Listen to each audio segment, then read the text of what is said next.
Good afternoon and welcome back to Real Estate Live UK.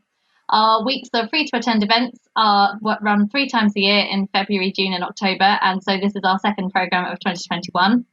Real Estate Live UK is brought to you by White Label and our partners and sponsors, and I'd like to offer a particular thank you to Hammersmith BID, who are partnering with the session that's about to take place. During Real Estate Live UK this week, places across the UK are showcasing investment opportunities, and industry-leading experts from the public and private sectors have been discussing new ideas and topical issues relating to property. And you can view the full programme of sessions taking place on our website, realestatelive.co.uk. And I'll also let you know what else is coming up this afternoon at the end of this session. Before we begin, looking at Hammersmith's public realm vision, I'd just like to remind the audience to please feel free to use Zoom's Q&A feature to ask questions of the panel. I'm sure you'll be reminded again shortly. And now I'm really pleased to hand over to our chair for this conversation, Sherry Dobbin, who's a partner at Futurecity. So Sherry, over to you. Great, thank you so much, Bonnie. So Hammersmith BID, in partnership with the London Borough of Hammersmith and Fulham, Transport for London, and the local business community, bringing forward these innovative ideas to support the developing infrastructure. The BID has commissioned Rogers Stirk Harbour Partners to create a new public realm vision. So I'm here to chair this conversation, to hear and see how the vision for the town centre seeks to create this connected space that embraces things like alfresco dining and new landscaping, and how the designs are going to champion sustainability, inclusivity, and local identity. We've been hearing a lot lately about 15-minute city or multiple transportation modes as far as feet, scooters, bicycles, buses. Diversity and inclusivity is very important to us. And we're thinking about Hammerson, a flyover to being considered a Hammersmith hub. It's also a really important gateway into the center of London. The West London, so the greater West London, has a population of over 700,000 plus who are employed. It's got over 45% of the workforce educated to level 3 or above. More 16-year-olds continue in full-time education than in London or national average. It also has 46% of its residents that are born outside the UK. And most importantly, it's the UK's second largest economic powerhouse of 73 billion in its economy. So what we're looking for with this is really needs to consider the design for people, the localism of this place, the public realm, and also Hammersmith has a great identity connected with theatre, and theatre that's really born of place and people. So we're going to speak with Livia Caruso, who's been working with the Hammersmith BID since 2014 as the public realm director. And she's been very involved in the strategy and events programs for the BID, and is currently responsible for the Cleaner, Greener project area and is focused on delivering the GLA-focused business low-emission neighborhood. Alan Baird is an experienced architect and, importantly, a long-term resident of Hammersmith. His architectural experience ranges from infrastructure projects in the Middle East to residential and commercial ones in the UK. And he's played a leading role in the concept of the Fly Under project, where local architects are working with a multinational civil engineering consultant and the local council, promoting the replacement of the Hammersmith flyover with a tunnel. He is currently a member of the Hammersmith Civic Campus Commission, appointed by the council leader on the Hammersmith Town Hall regeneration scheme currently in sight, and he's an advisor to the BID. Joanne Woodward is the Chief Planning and Economic Development Officer at the London Borough of Hammersmith and Fulham. Basically, what we're going to say about her is she has 30 years experience of planning across London. So she really knows her game and she really knows London. And then Ivan Harbour is an architect and a senior partner at Rogers Stirk Harbour Partners. He began his career with Lloyd's of London and subsequently led the design of the European Court of Human Rights and Bordeaux Law Courts. One of his Sterling Prize winners is, of course, Maggie's in West London, and he's involved in the Hammersmith Town Centre redevelopment. Really quickly, his projects, because there are many and numerous, we'll look at Centre Building LSE, my favorite, the International Spy Museum in Washington, D.C., as well as looking at the Financial Conduct Authority, London, another favorite, Barangaroo South, in Sydney, as well as looking at Welsh Parliament, the law courts, etc. He also plays an instrumental role in developing modular housing. And so I think it's important to point out he's thinking about people and humanity in many ways. So what we're going to do today is go into a bit of discussion. We're going to get the sneak preview presentation that many people have not yet seen. And then we're going to go into a bit of a discussion and open up with questions from the audience. And we'll close with some final points from the speakers. As Bonnie said, throughout this discussion, please put any kind of questions in the Q&A chat, and I'll be trying to grab those to help facilitate the conversation. But first, Livia, why don't we start with you? Tell us about the BID's vision for this greener Hammersmith and the work that's predated the project now that's underway. Thanks very much, Sherry, and thanks everyone for joining us. So a greener Hammersmith has always been very important for the BID. Since our inception in 2006, we've been working on some smaller scale interventions such as hanging baskets, which won London in Bloom Awards, and also looking at SUD schemes, sustainable urban drainage and planting of trees and things. But what really built the foundations for the public realm vision was work we did in 2017 with the Mayor's Air Quality Business Fund. We were lucky enough to be awarded £250,000 for which the BID match funded. And this created the business low emissions neighbourhood you referred to underneath the flyover along the Talgas Road.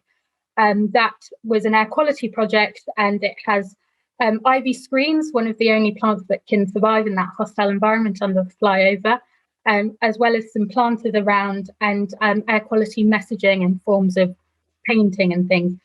So that's what kind of started our project in that area, and we always considered it a phase one to be continued. We also worked on some parklets in Hammersmith Grove with the council, and it was part funded by Medidata, one of our local businesses. So that was an interesting model to create these community business parklets, and they were very well received by all users. The lessons learned from these projects, so was very much about working together and what we can do. We can create even more by working together. So for example, in those times, businesses were looking at installing counter-terrorism measures, which were often very expensive, but although they may be effective, they don't look great. So we even think things as simple as we could have joined together to work on some of our other ambitions, for example, of greening and putting in planters, that would have been just as effective. So it's just the importance of this conversation and getting everyone around the table to discuss what will be happening in the short or long-term future, and making plans for those together. We have also had a lot of consultation with our businesses. We regularly engage in things such as our transport forums and other business forums, but especially as we were creating the BID's 2021 to 2026 business plan. So we were speaking to businesses about their priorities in this period and what they would like to see us do. And from that, sustainability came top, and also looking at public realm and green infrastructure. So that formed the basis for our 3 project areas to date, which are public realm and green investments, security and resilience, and community and partnerships. And these are all very much at the heart of what we do as a business improvement district. COVID-19 accelerated some of the issues we were already seeing or that we were trying to address, such as the lack of green outdoor space. So this has brought to the fore the importance of outdoor, public, accessible green space for everyone. Anecdotally, we've been told by our businesses that the parklets were being used as meeting areas, and people would meet there instead of in meeting rooms in their offices, just as it is more pleasant. And obviously, they're very well used by lunchtime crowds as well as after school, and they are in constant use. So creating more of that seemed a no-brainer to us. But the pandemic really did bring that importance, and it also ties into the changing high street use overall, though, and how the high street is very much now a place to connect and meet. And that's something we want to see reflected in that vision, the inclusivity of the town centre, bringing everyone to the town centre, and everyone who uses the town centre has a space for them. So that's what created the vision and the groundwork for the vision. That's great. And yes, it's true. I mean, COVID has been part of what has brought up a part of our life that feels inhuman. And at the same time, it's also released us to be more human. I love the idea that people are actually out having their meetings in the middle of green space. It allows us to behave in a way perhaps we wanted to, but didn't feel we could before. So, Alan, I wanted to ask you as an advisor then to this bid, as an architect, and again, a long-term Hammersmith, what are your hopes and the ambitions for this project for the town center's public realm spaces? You're on mute. Sorry about that. Wake up. Anyway, my first thoughts are that what we do and what we do together with all the other participants is to make a town centre that is for everybody. It's for the residents, the visitors, who are an important part both of the economy and the life of the borough, and the workers, the businesses that they work for. So it must be universal in its appeal and in its contribution to life.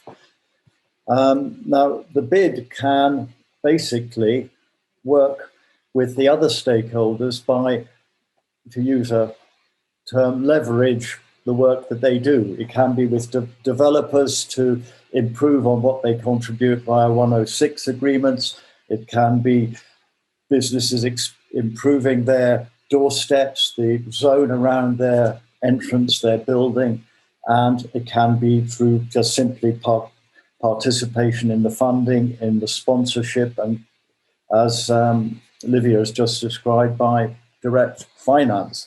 So this brings, if you like, an extra dimension to work that's being done by many authorities, many participants to the borough, transportation, development, and so on. So we've now thought about, and Olivia touched upon it, a two-stage strategy, which takes in, firstly, if you like, nimble responses to opportunities that arise through perhaps a repaving project by the council or something that a developer's doing, something where we can upscale the work that's been done by putting in planters, seating, some of the seating that the London Festival of Architecture has developed in the City of London, perhaps, this sort of thing. And these things, we have a roughly 2-year timescale to both develop designs and implement as many of these things that come up. And it's important to think of them as being not permanent, but, if you like, pop up. They can be moved, they can arrive and then go away again when their use is no longer viable. And then longer term, over perhaps a 5-year period, we want to look at the ambitious schemes that Ivan is going to talk about a little bit later on, things that actually are transformational to the borough, that will give it a more powerful identity and also perhaps unify the town centre by wayfinding and other such measures to bring it together and make it more comprehensible and exciting. And to that end, I think one of the things we're going to have to concentrate on is connections. And again, Ivan will touch on this. And that starts with wayfinding to help people, for example, realise, if you're a visitor, that the river is just a very short walk away from the town centre. But it's not evident, and there's no easy and simple route to it. We can make that possible. And then, who knows how to get to Lambda, which is out on the east there. And then once they know how to get there, how do we make the route attractive there? And if you leave the underground station, which way do you go to get to either the Lyric or the Apollo? You're in a retail mall. It needs to be something more than that. And we've, at the Civic Campus development, we're beginning to look at wayfinding measures that might be rolled out borough-wide to help give a sense of unity to the borough. And so that's my final, really, aspiration, is that by enhancing Hammersmith and by doing it in a controlled and designed way, with the consultation and involvement of the whole community, working, living, and so on, to bring up the identity of Hammersmith and celebrate the place that it is. And again, taking the flyover as an example, convert an eyesore to an asset that we can be proud of because it looks good and serves people under its huge sheltering arches. So that's my aspiration there. That's great. I think it is something, again, we've all been learning is how to take a fresh look or reframe what it is that we've had in our lives and how to value what we have as well. And again, you've touched on this humanity aspect. You know, there's the joy of you come into Hammersmith for many different ways. We could look at this as a joy and think about it as discovery through connectivity. So we have a great opportunity to take advantage of something that's unusual about this. So Joanne, I wanted to ask you, how the council has been working hand in hand with the BID to improve the town centre, and how does this project support the borough's infrastructure and growth? And it's great to see that more and more now we're learning how BIDs and authorities are complementing the offer and how working together is helping to the greater cause. Thanks, Sherry. I'm conscious that we're all desperate to see Ivan's presentation. So I know. A bit daunting to be the warm-up act for Ivan, but there we are. But yes, thank you. I'm really pleased to be here. It's a really exciting time for Hammersmith. There's lots of energy and change in the air. And I think everyone, particularly our residents, have been really understanding the benefits of our town centre and the quality of the place and the opportunities over the last year when we've spent a lot more time closer to home. So it's really timely to be thinking about that. And I suppose that's in the context the council has declared a climate change emergency. Air quality in particular is a real concern for us. And so anything we do needs to have that sort of context too. And from the council's perspective, we're really determined to work with the BID, with local residents, with businesses and stakeholders and users of the town centre to improve that experience. And I'll tell you very quickly a couple of things that we've done and we're doing towards that. And it's very clear we need a community vision for the town centre. And that started way back actually in about 2015 when the council set up a Hammersmith residents working party. And that included Alan, and there were 25 other residents involved in that, and they had support from sort of architects too. And they worked, long and hard and produced a master plan several years later, which sort of helped to sort of frame how we would deliver our local plan priorities, particularly in homes, new homes and jobs. And they struggled with some of the really key issues like the challenges of the fly under, but also the sort of the issues around livability in the town centre. Since then, we've had our civic campus development take off, which is behind me, and we're really excited about that. And we've learned a lot from that. Again, we had a residents' commission that helped us with that, and we did some award-winning sort of co-production work with disabled residents on that. So we're bringing all that together now, working with the BID and the businesses into a planning guidance document, supplementary planning guidance document, which is going to be an important sort of tool that we'll use in discussing sites with investors, with developers, and helping sort of frame the priorities for our own public realm projects and programmes in the council. And that will be published later this year. We're very keen to sort of highlight that today and make sure people are aware it's coming. We're likely to publish it in the autumn, but we'd like to talk to stakeholders and people like the BID. We're already talking to them about it. But that will look at the short, medium and long-term options and priorities for the town centre. But a couple of things I wanted to highlight really for the purpose of today's conversation was really about how do we enhance the clarity and quality of the place? How do we actively bring activity to spaces where we wouldn't normally have seen them? And how can we can learn from the experiences of COVID and how we can use our public space differently?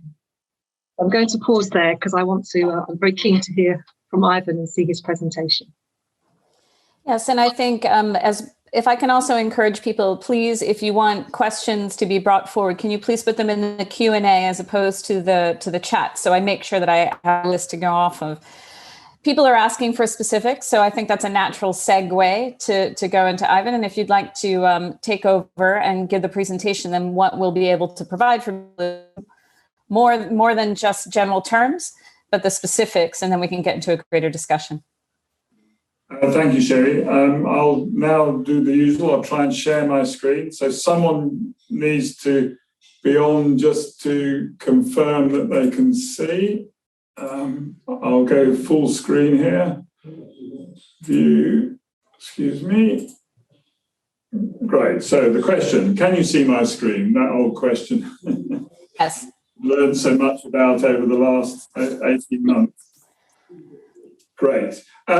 So just starting, what do we think of Hammersmith? Let's say from a Londoner's point of view, and I've lived here for 40 years, so I guess I'm more Londoner than not.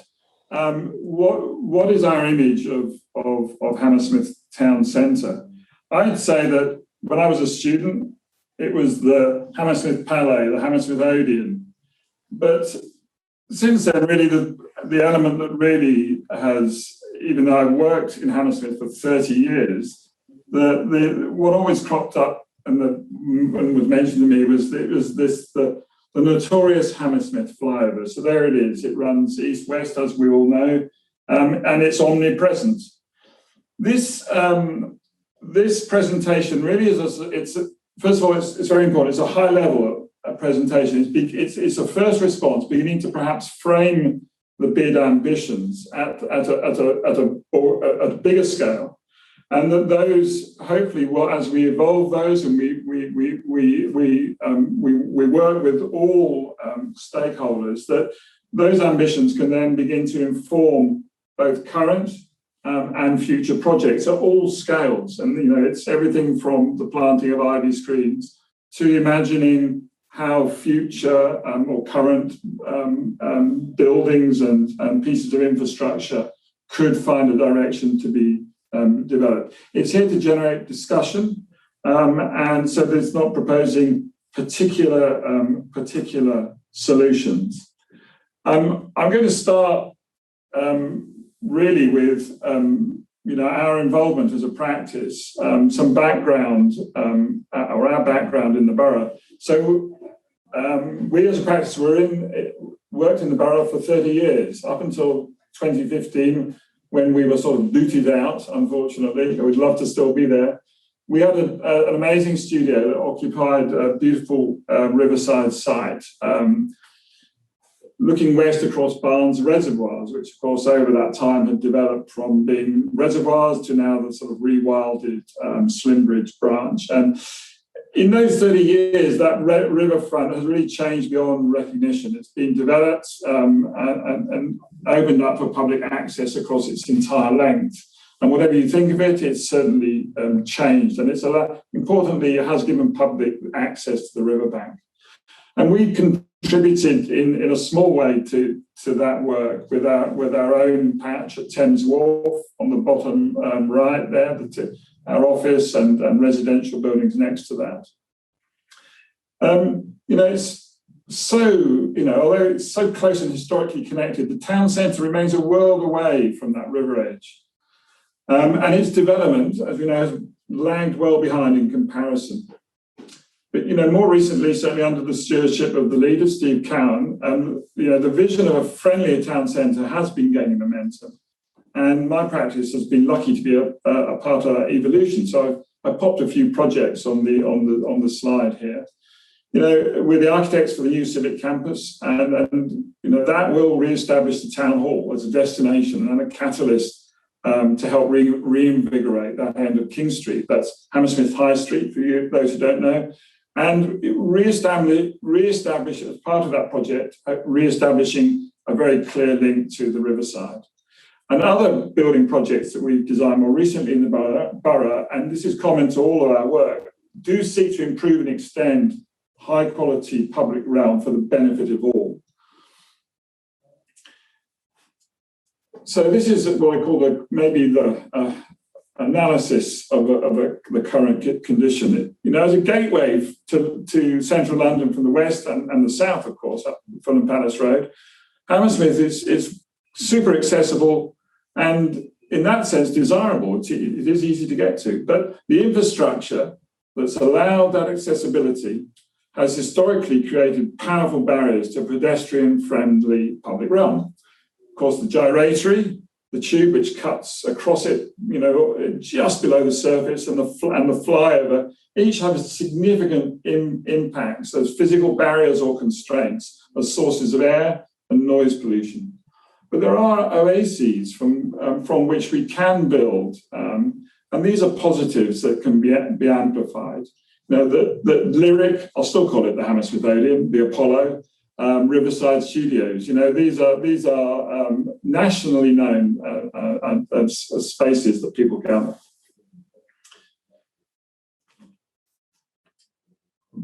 I think by implementing and promoting the inclusive design that we've cultivated at the Civic Campus, the Hammersmith BID does seek to expand that process of ruthless inclusivity, a great description, to the wider town centre. And really that's behind this approach to catalyse, in the end, because it's very much of its place, a unique, uplifting and contiguous public realm that is reclaimed for people, building on those current oases I've just described and planned proposals, but also fixing problem points, suggesting new opportunities. And the emphasis on working in partnership with local businesses at different scales to activate the shared public realm will generate multiple design spaces for creative ideas as we move into the future. And this image suggests where the work might start. So reactivation and enhancement of King Street for people, catalysed, as I said, by the new Civics Campus to the west, but also, I think, by rejuvenated workplaces at Shortlands to the east, great examples of that. The reimagination, and this is the big one, I guess, of the notorious flyover as a frame perhaps for new urban rooms that can be associated with the adjacent oases, is enhancing that as a unique and visible entity for the town. If we can do that, that enhancement will then drive connectivity because it drives desire lines, it drives those destinations. And so connecting King Street to the flyover, those north-south links, the aim really in the end is to create a network of connected spaces that prioritise people and activity. Then you've got a town centre which will reconnect with the road, but also reconnect with itself. Enhancing the connections will ultimately draw, as I said, the river closer together and provide guidance for future developers as to how they can participate in this expanded connectivity. So those dotted red, pink lines really say, this part which is so impenetrable, the future of this part should really be about porosity. King Street, it does have an appealing scale and huge diversity, and it does lend itself to human scale active public realm. But, unfortunately, like so many of our high streets, it's blighted by noise and pollution from through traffic. Its continued existence, despite this, is a testament to its proximity to a major transport hub, of course, and also to those small pieces of street reclamation, such as the Lyric Square. Now, whilst these small-scale interventions do continue to make improvements, certainly limiting traffic, changing surfaces, planting trees, and allowing shops to spill out onto pavements will change King Street from a route to a destination. And from that destination, it can then extend its influence and make those connections that I've just talked about. The Hammersmith flyover, as a structure, is unique. I say it's a much more beautiful thing than the Westway, for example. And although grey and unloved and overbearing, of course, it is an extraordinary piece of civil engineering of its time. It's got these dramatic shallow arches and the single piers, which are just heroic and create this sort of rhythm through the town, vaulting from space to space. Of course, as Alan explained, there are plans to remove it in the future. But whilst it remains, why not reimagine it as an asset rather than an eyesore? A place to frame activities that will all be quieter, drier, and shadier, where those activities can engage and expand with those neighbouring destinations or add new destinations to the mix. An outdoor public foyer, for example, for, I'll keep calling it the Odeon, the Apollo, perhaps. Or a green market, a yard, an outdoor bar, let's say, where there's currently a car park. As illustrated here, there are opportunities and challenges to how we can mitigate noise, how we can mitigate pollution using screening, green or otherwise, that do deal with the issues of the gyratory in its presence. Of course, places, for perhaps structured places for play behind the church, for example. I mean, there are, many opportunities to create these urban rooms.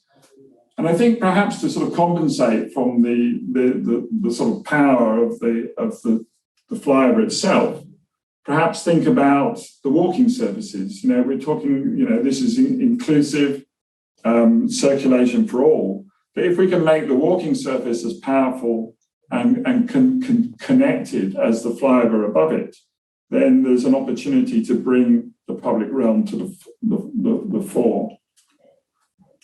And lastly, and it should be a place, it takes amazing photographs, for Instagram moments. Everyone talks about these, how you can communicate a place now through social media.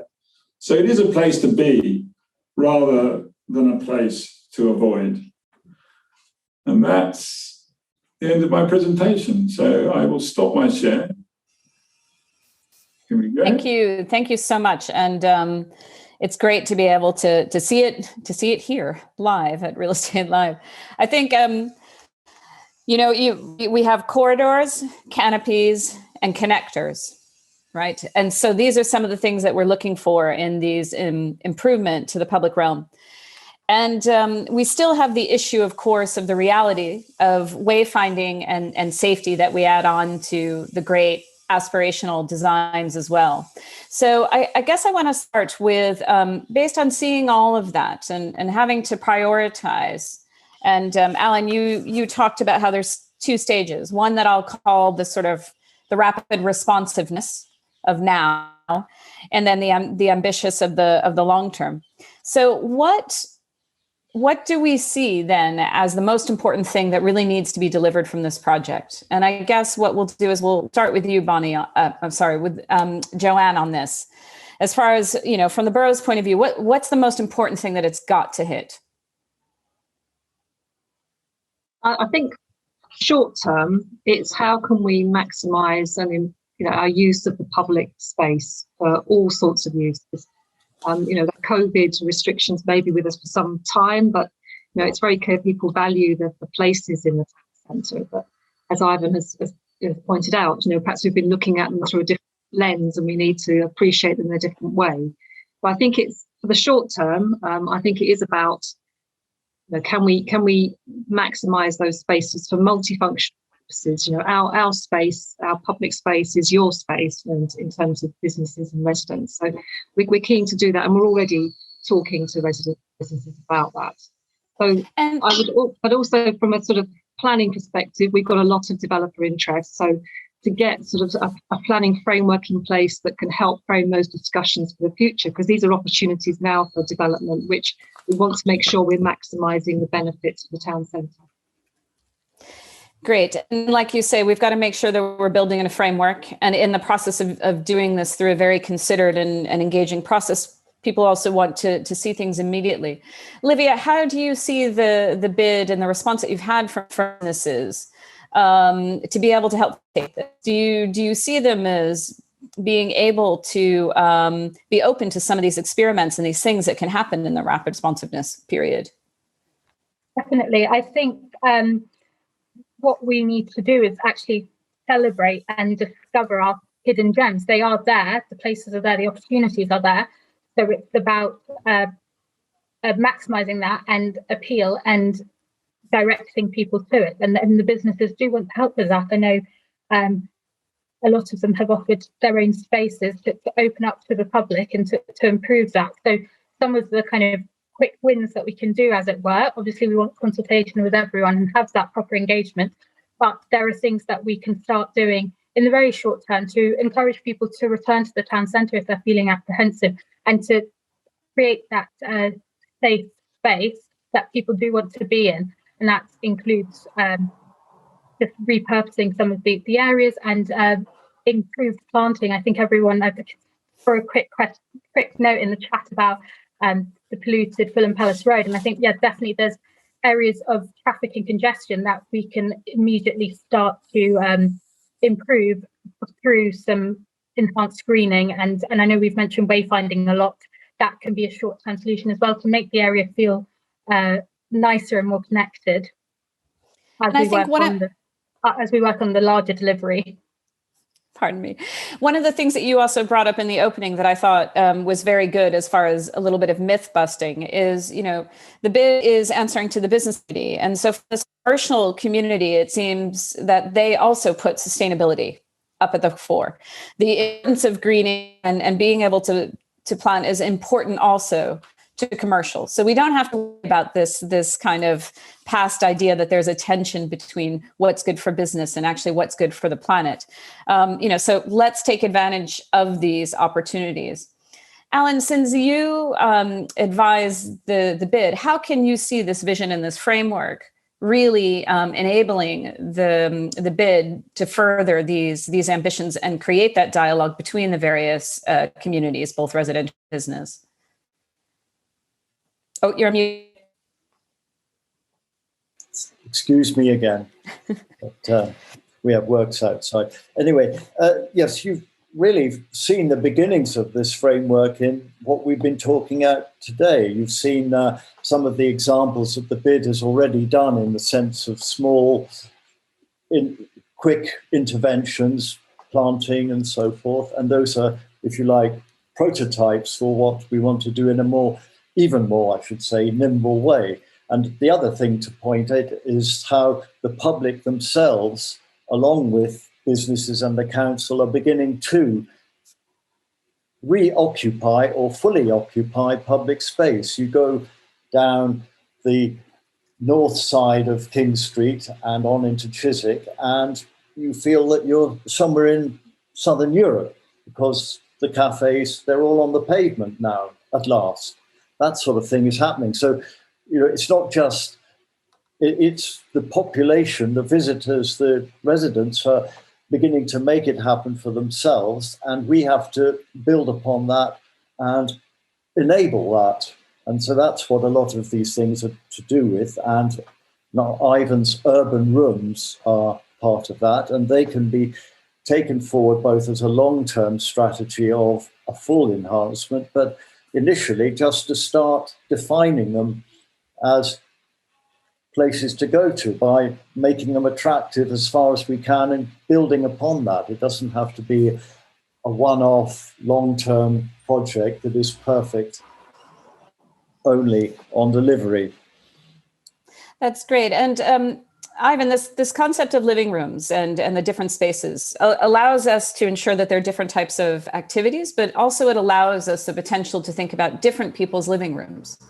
So when we're deconstructing the idea of community as not just being one profile, and we're thinking about how to invite more people to feel that or actually claim that kind of ownership. Can you give a couple of examples of what your team has used, either as research or envisioning, that would allow new opportunities for the community to see themselves as having important spaces in their town centre? I think that and Alan really has talked about this, that the key thing is to provide opportunity that inspires, and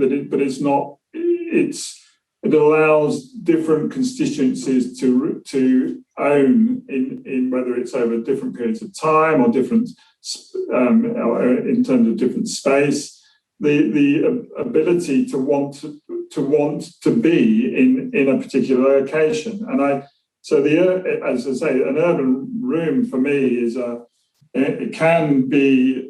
I guess let's say that Lyric Square is a sense an urban room. It was as an example, because it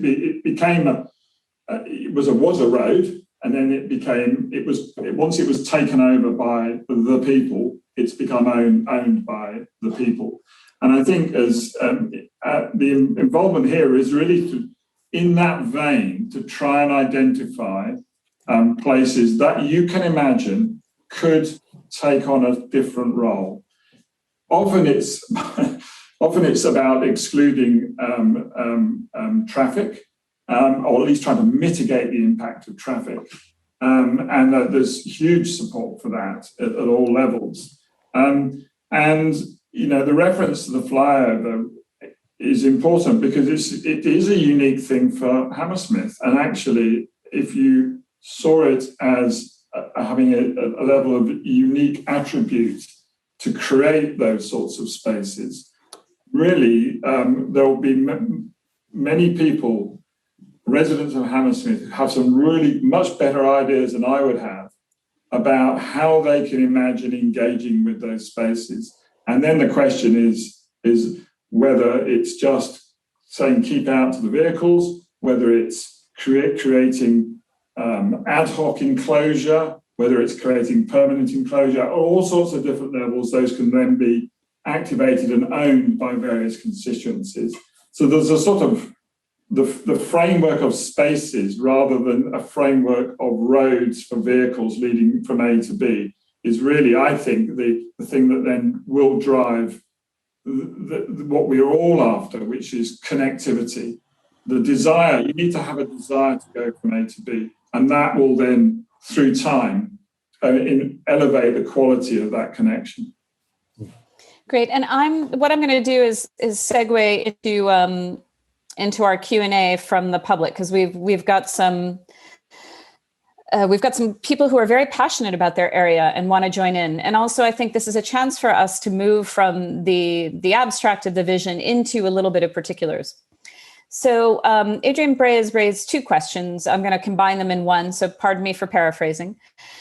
But the idea of motor cars being conspicuously absent from the graphics. And, let's be honest, we have the reality of cars above us, and it's a canopy. But what does that mean? How is it that we can think about the reality of transportation that's going above and still making it a place that's fit for people underneath? Is there anybody who wants to address how we think about those, or even how the green agenda or the planting might be able to start compensating for that? Are there examples that you've seen other places or that you're thinking about now that would really help people to understand what that means when we combine these spaces? I'm happy together? to say, certainly, we have, in London, we have examples under the Westway where the space has been reclaimed and occupied. And the power of the activity puts the noise into the background. If we go, there are some extraordinary spaces. Most of the centre of interesting Tokyo is full of roads at high level, all sorts of different level. But the city exists within that context. It's exciting. It's a cool place to be. And I think that but because there's activity there, if it was just the roads, it's a problem. So I think that, certainly in terms of imagery, we take the vehicles out because we're trying to suggest to people to concentrate on what you can imagine the sense of the place would be. And the sense has to be that the vehicles take a background position rather than a foreground position. It's not that denying that they exist. That's great. I think that's important to know. A lot of times members of the public don't get as full a story as the people who are involved in actually working detail.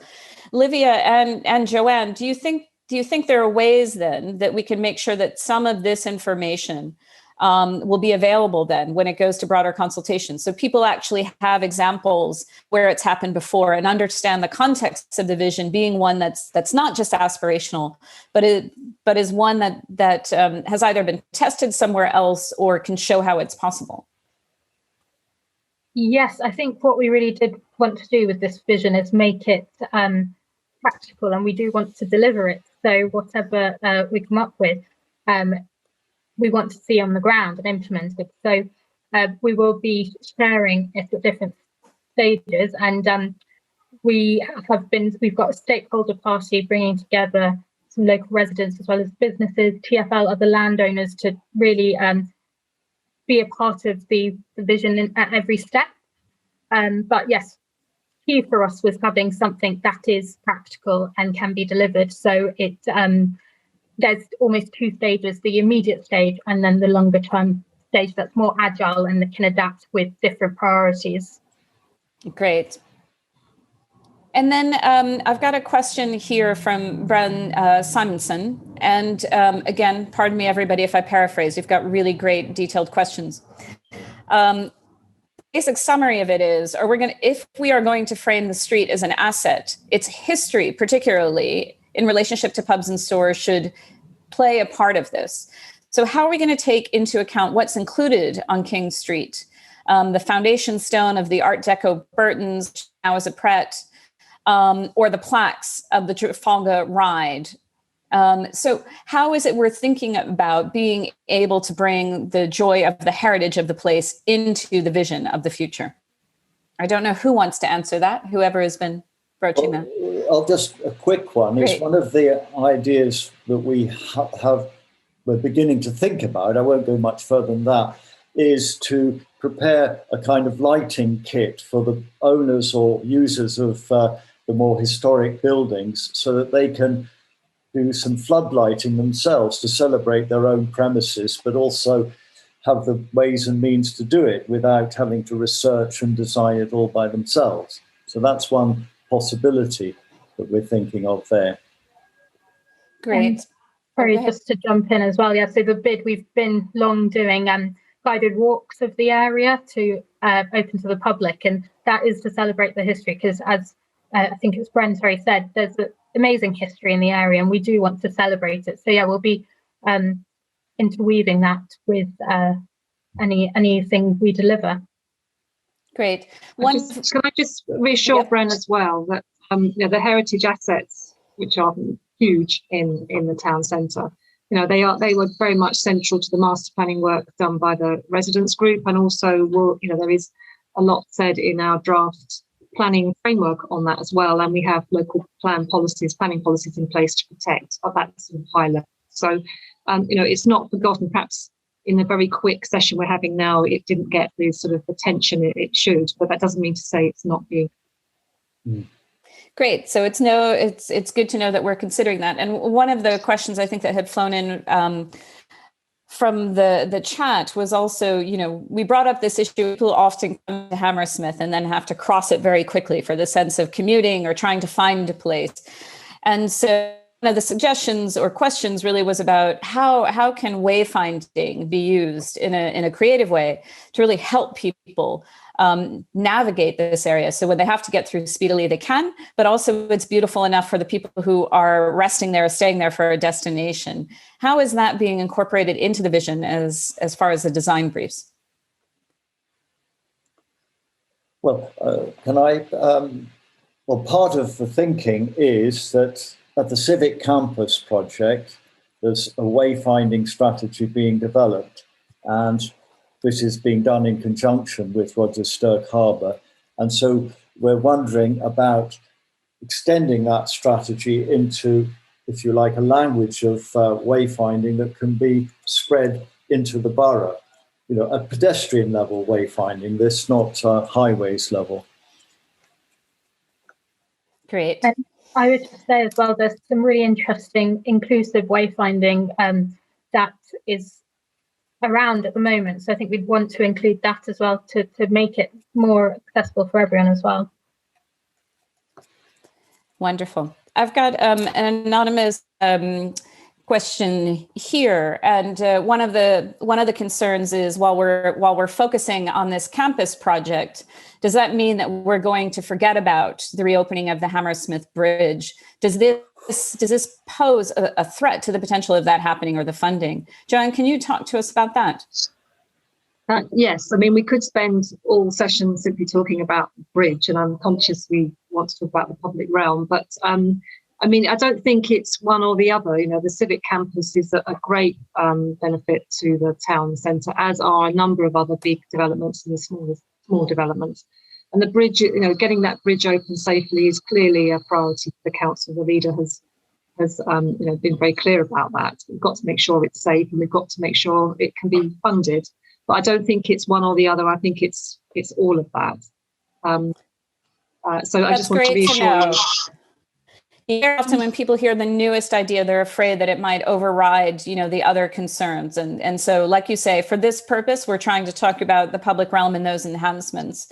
And another request from another person, I think, in addition to what I had said, examples, there's also a request of if there are other London town centres or other examples across the UK or beyond that have been great case studies for you or inspirations to say, ooh, we like an aspect of that, or here's a great example, to look at that to get an idea of what we're talking about. Are there any that have been on the top of the list?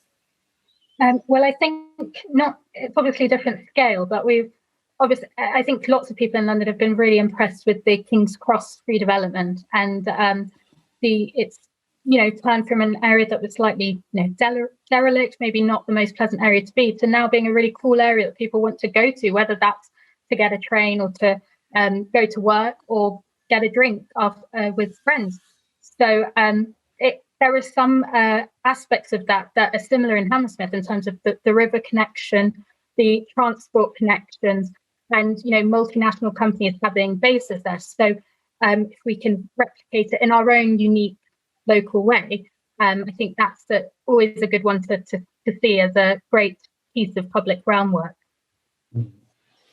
Yeah, there's some interesting work and very pleasant work been done in Bristol and indeed in parts of Birmingham that are worth following up on. So, you know, there are examples, not always in the same kind of circumstance as we have in Hammersmith, in that many of them, like King's Cross, are effectively a new piece of the city rather than an existing working city with its own streets and so forth. But there are lessons certainly to be seen in towns like those too. I mean, that's of course, great. So just go ahead. Sorry, and much closer to home. I mean, it was done probably 20 years ago now. It was, of course, the work in Kensington and Chelsea on Kensington High Street. Yeah. You know, that's tidying up the public realm. And so there's a very close example of subtle improvement that just has an amazing effect, actually. We're far greater than the sum of its parts. Yeah. Great. Absolutely. And I think there's always an opportunity when we call it for consultation for also people to bring examples of what they think have been successful forward. One thing I'm just going to throw out there, but we're not going to get into the conversation right now, is that there's a request also for greening and less polluted along the Fulham Palace Road and a bit between Lille Road and the flyover. But for the purposes of this conversation, I'll leave that for you guys to follow up at a later time. I think what I'd love to do is take this last bit of time and ask a question from each of the speakers.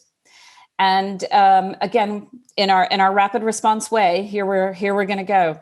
Ellen, first, you've talked about this a little bit, but again, just to remind people, how is it that we're going to account for people in this vision? What is the kind of promise that we're going to ensure that this fits into this kind of vision and future framework?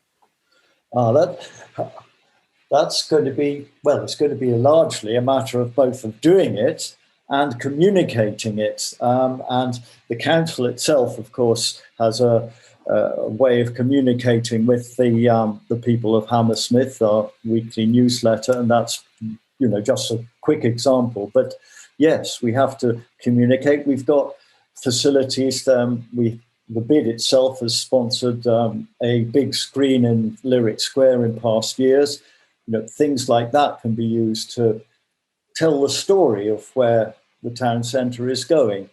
Right. So meaningful way is to make sure that we include them in the conversation, not just providing a place for them. I think, Olivia, can you tell us, what do our business and residential communities share as far as priorities? I think, well, first of all, they both want to have a town centre that is livable, workable, and that they want to spend time in. So that's a priority. They want to have a nice space.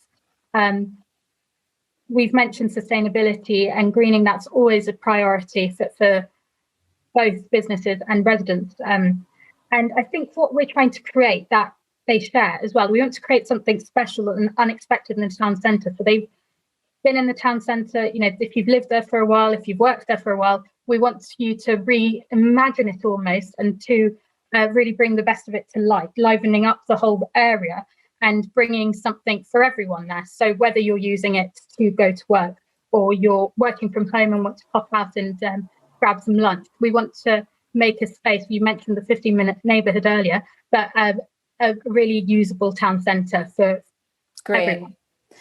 We're residents, whether it's daytime, nighttime, all day, all night. They're different forms of residence.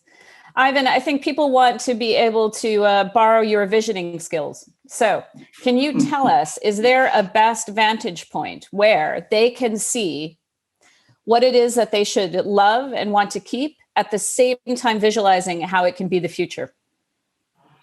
I mean, of course, I'm going to say the flyover, aren't I? At what point? Where should they go to? Give them a quick location. I think they should. Actually, when we took the slightly crazy psychedelic shots at the end of the image, which is it's actually really standing on the island at the end of Fulham Palace Road, looking in that instance looking west. Just imagine if you own that space, you're not allowed to demolish it for the moment. It will be demolished in the future. If you had that space and you were responsible for it, how could you make it an amazingly cool space that everyone would want to come to? And it's something that you could visit from everyone in London would come to visit it. So Hammersmith would be known still, perhaps, for its flyover, but actually for a whole different reason. I think that's great. And Joanne, I think the most important thing is we've got a bunch of people who really care. So how can they be involved? How can they get involved in this consultation? Where should they go to do this? Well, in the short term, email me if you'd like to know any more information. But keep an eye on the council's website. We will be launching the consultation later in the summer, early autumn. But I'm really keen to hear from people beforehand. So probably best if you contact me direct. That'd be really helpful. Great. So I want to thank you. We've got the reality of safety in cars, but we've got a desire for curiosity. We've got a need to connect. And we also don't want to forget about our past when we're going into the future. So thank you so much for participating in this conversation. And I'm going to hand it back to the Real Estate Live UK team. Thank you so much. Thank you, Sherry, and thank you so much to the panel for the preview of Hammersmith's special and unexpected vision for the future. Watch this space, I think, and to Hammersmith BID for bringing the session to Real Estate Live UK. Looking ahead, audience, we'd be delighted to see you tuning into some of our other sessions today or later this week, and details of what's coming up are now on your screen. Continuing the green theme, starting right now, we have a half-hour lunchtime talk with Jason Longhurst, who's the chair and CEO of the UK BCSD, which is the Business Council for Sustainable Development. So you could perhaps listen into that one outdoors while you have your lunch. And finally, after that, we have a 2 p.m. session about redefining town centres. So a couple more sessions today and then lots more tomorrow and Friday. So yeah, hope to see you again soon. And thank you for joining us for this panel today. And thank you again to the speakers.